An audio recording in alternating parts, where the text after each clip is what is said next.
Black Friday, the pinnacle of the American consumerist culture purchasing year. We're lured out of our warm homes, away from our loving families, by doorbusters and deep discounts on big screen TVs, and trampolines, and computers, and video game systems, and Christmas decorations. I, in fact, was lured out of my warm home. I took my loving family with me, but I went to the mall and also to Lowe's, and I got a tree topper for our Christmas tree, and I got a tree skirt for our Christmas tree, and some other decorations and such. I was lured out by that Black Friday fever.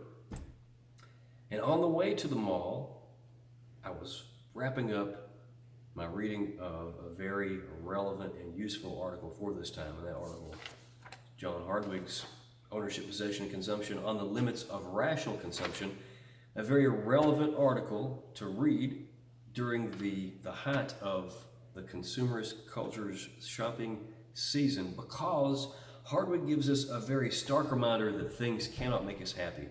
And he argues that things do not make us happy in most cases because we go about acquiring and having them in a very wrong-headed way. What we typically do is we think that if we simply buy something, if we own it, it's going to endow upon us whatever awesomeness we associate with people who own that thing. So for example, we see the commercial of the dude in the helmet driving up the Chinese steps, 1,000 steps up a mountain to go work with a kung fu master. He's driving the Range Rover all the way to the top of that, and it was fantastic. Or you see a guy driving through the jungle, or whatever the Range Rover commercials do nowadays. You think that if you drive one of those around town, you're going to be adventurous and awesome and cool too. So you go out and you spend all the money on a Range Rover. They're very expensive.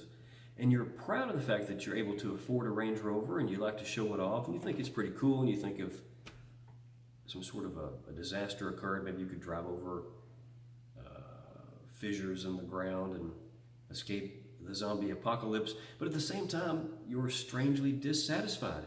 Hardwick says that you're dissatisfied because you're not taking the time to actually drive that Range Rover off-road. You're just driving it to and from work. You're picking up the kids in the thing. You're not going out in the desert or the jungle or up over mountains. What did you expect? You were just going to be instantly cool and instantly adventurous and awesome because you owned it? No, you can't just own a thing and expect to be content or develop yourself or your capacities. You have to possess it. Hardwig uses the term possession in a very special technical sense throughout the article, and if you miss that part of the article, it'd be very confusing. You'd be like, what is he talking about, this possession stuff? He says explicitly what he means by possession, and he contrasts it with ownership. To simply own a thing is a very passive activity. It means you have a legal right to it, that you can sell it, that you can destroy it, that you can use it, you can give it away, but you can also completely neglect it and never ever use it. To possess a thing, on the other hand, means to enmesh yourself with it, to use it as intended, to use it to its fullest, and in the process, to develop your skills, your abilities, your talents. He says that if we simply own things, we're going to be dissatisfied. We're going to be frustrated. If we possess things, on the other hand, we're going to be much, much, much more satisfied. Now, there's some implications, some benefits for this possession-oriented approach to consumption versus the ownership approach to consumption, which I'll get to in just a second. But Hardwig argues that this possession versus ownership can be contrasted simply by considering two different approaches to having a book. And the book he uses is a book that I'm fond of, A Theory of Justice by John Rawls. It's a book I'm fond of because I did my dissertation on this guy. I became pretty familiar with this book. Hardwig said that you could buy The Theory of Justice and you could just set it on the shelf and you wouldn't get much out of it. You wouldn't be enriched as a person. You really wouldn't understand political philosophy. You certainly wouldn't understand his political philosophy. You could purchase A Theory of Justice and you could skim it once. You would be somewhat familiar with what's going on, but not very. Hardwig argues to fully possess A Theory of Justice, it's going to take many years of deep study. And he's right. This is 500 and 38 pages if you count the footnotes and index in the back as well. Very carefully argued, at the same time rich philosophical expository exposition. Excellent book, very awesome ideas, very cool ideas, but it's going to take quite a bit of involvement and work to fully appreciate and be able to leverage and utilize those ideas. That's one way to understand ownership versus possession. Now, there have been a lot of books over the years that I have unfortunately owned. There was a time when I first started reading nonfiction that for some reason I thought if I just bought a book, I would be endowed with the qualities that the book would presumably teach me. I remember purchasing a huge volume on jiu-jitsu. It was like a bound book with all these loose leaf pages in it and these pictures of jiu-jitsu. And when I saw the reviews of it and I saw the content in it, I thought, man, if I could just get that book, I'd be a jiu-jitsu master. So I bought this thing and it was pretty expensive. It was like 60 bucks at a time when 60 bucks was hard to come by. Not that it's easy to come by now. Got the book and I looked at it a little bit, but looking at these black and white pictures and not actually having a partner to practice jiu-jitsu on, not knowing how to do any of the drills, did not lead to any improved jiu-jitsu skill. And so I was frustrated and I did put it back on the shelf and I wound up selling it to some other sucker secondhand on Amazon. Here's another book that I bought and I read a little bit, Learn to Relax. Sometimes I need to relax, a practical guide to easing tension and conquering stress. I read a little bit in this beautifully illustrated, cool book and practical book, but I've certainly not possessed the book. I mean, it helped me a little bit, but not a whole lot. It's not the book's fault, it's my fault for not giving it more attention. However, a book that I can say that I possess probably more than any other is Will Kimlicka's Contemporary Political Philosophy and Introduction. And I can say that I possess this book more than others because this book was an assigned book when I took social and political philosophy as an undergraduate at the University of Tennessee. Then it was the same book that we used when I helped teach that class as a graduate teaching associate in graduate school. And then it was the book that I assigned whenever I taught the class solo when I was a full-time lecturer at the University of Tennessee. So the notes inside this book, and there are quite a few notes and highlights and such, quite a few notes. The notes in this book are neat because they're from 3 different periods of my life. Whenever I was a student learning this stuff for the first time, thinking, wow, this stuff's awesome, I want to devote my studies to this. Then whenever I was helping a master teach it, a person who had done it for quite some time, was an expert in political philosophy. And then whenever I was a teacher who had some experience teaching and teaching solo, getting to teach this particular subject through this particular book solo for the first time. So that's a book that I've definitely possessed more than others. Another example of owning versus possessing something, Hardwig recommends, he argues, you should only buy things that are of the sophistication and are at the level that you're going to be able to utilize. And so don't buy stuff that's far fancier than you actually need. For example, I bought a push dagger. Nice push dagger, got it at Smoky Mountain Knife Works. It's very nice, but as you can see, it's in very, very good shape. It's because I never wear the thing because it's so big and bulky, and actually cut myself with it on accident. The few times that I've gotten it out of its case, I've had at least one accident. I think that's some dried blood there on the tip. That's my blood because I wasn't very careful with it. There's some dried, if you can see that or not. Anyway, I do not possess this push dagger. I simply own this push dagger. I've not worked with it.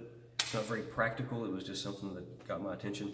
However, this Spyderco Yojimbo, designed by Blade Master Michael Janich, I get all sorts of usage out of this thing. It's got a pocket clip right there. It's got this nice thumb hole, and it's got a wave on it. See this little notch right there on the blade? If you've got a blade with a notch like that, it's called a wave. And when you pull it out of your pocket, it opens up automatically. So you can either take it out and use your thumb to open it, and you can also close it with one hand. Or as you pull it out of your pocket, it opens itself. Very handy. I was opening a package with printer ink toner 10 minutes ago with this particular knife. Use it all the time, very practical. That's the thing that Hardwig thinks that I should have purchased from the beginning. I should have just been satisfied with that. There's no reason to buy this push dagger. I think it's Cold Steel brand. Very nice push dagger, but not practical, doesn't suit my needs. I'm not going to devote the time to figure out how to use that thing in a practical fashion. Another thing that I purchased that I probably shouldn't have, this Shure brand headset microphone. I do public speaking, I do keynote speaking sometimes, and I want to be able to do it on a professional level. Or when I do it, I want to do it on a professional level and do a really good job. and I had used handheld microphones. I don't like being corded. Many times, places that host my presentations, they provide a wireless mic. But I like to talk with my hands. I'd much rather my hands be completely free. This thing allows me to do that. And so I've researched different models. This one was over $100. There were models that were $10, but this one's supposed to be especially good. It fits right there. And, it's not it's not as noticeable. It's less noticeable when I didn't have this fuzz on my face. It blended in a little bit better. But in any case, it was more expensive than I needed, and I found that in most cases, the venues that I present at, they can't accommodate it. I've got a transmitter and receiver that I can hook up to the audio equipment, but it's more of a hassle to go to do all that than it is just to simply use the handheld mic that they provide. And so I think I've used it twice. And so it sits in a box. And when I do go do presentations, I just use the equipment that they have there. This would be very cool to use, but man, it's such a hassle to get the thing out and get them to hook it up and actually use it. It did save the day at one Veterans Day presentation. The handheld mics that they were using failed, so I took this off and handed it to them and said, hey, use this. So that was cool. But Hardwig would argue that, Matt, you should only purchase things, and you should only purchase things that are at the level that you need, things that you're actually going to have the interest and the time to devote to mastering. And that's what possession is all about, is using things as intended and getting out of them their technical specifications and their abilities in a way that develops your abilities.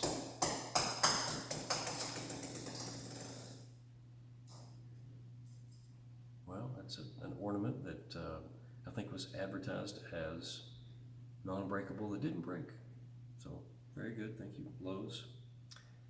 Only purchase the things that you're actually going to utilize and can develop your talents in that way. Don't go overboard. Don't get the Ferrari when a Mustang will do. Don't even get a Mustang if you're not going to drive it fast, or at least take it around some sharp corners. Get something that's more practical. Save that money. You won't have to work as tough of a job. Those are some of the benefits for you personally. You'll buy fewer things, so you can work less. You'll have more time to do things that you enjoy. Developing those talents will be very satisfying. You can accept work that pays less, but you find more enjoyable. And you'll be more generous. You'll be more generous because if you're fixated on simply having more money to buy newer, better, cooler, shinier things, you'll look at opportunities to give to others as a tax on your ability to buy that stuff. However, if you're content with less stuff, you'll have more surplus money and less of an incentive to cling to that surplus money. It'll also be the case you'll be more apt to give away the things that you don't actually use. In fact, I'm tempted to give away this push dagger to a friend who might actually carry the thing. He kills wild hogs, and he says he can pull these out and stab them in the head to finish them off after he shot them.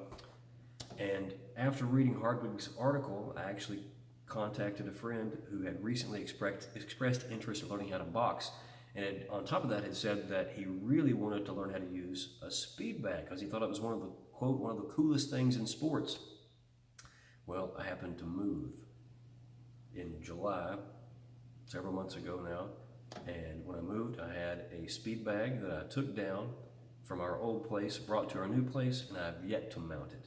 And so I decided, after consulting with my wife, that since the 4th of July, between then and Thanksgiving, if I had not taken the time to mount and use that thing, this other guy would get a heck of a lot more use out of it. He would be much more likely to possess it rather than simply own it. And since Hardwig had given me good reason to care more about possession than ownership, I volunteered to give it to him, and I'll be taking it to him tomorrow. Hope you enjoyed. Hope you liked the article as well. Hardwig's got some good ideas. Still make money, still buy some cool stuff, but don't fall into that trap. And realize that when you're not satisfied by that crap that you buy, why you're not satisfied, and take the time to develop your skills and your abilities and your talents in yourself rather than just acquiring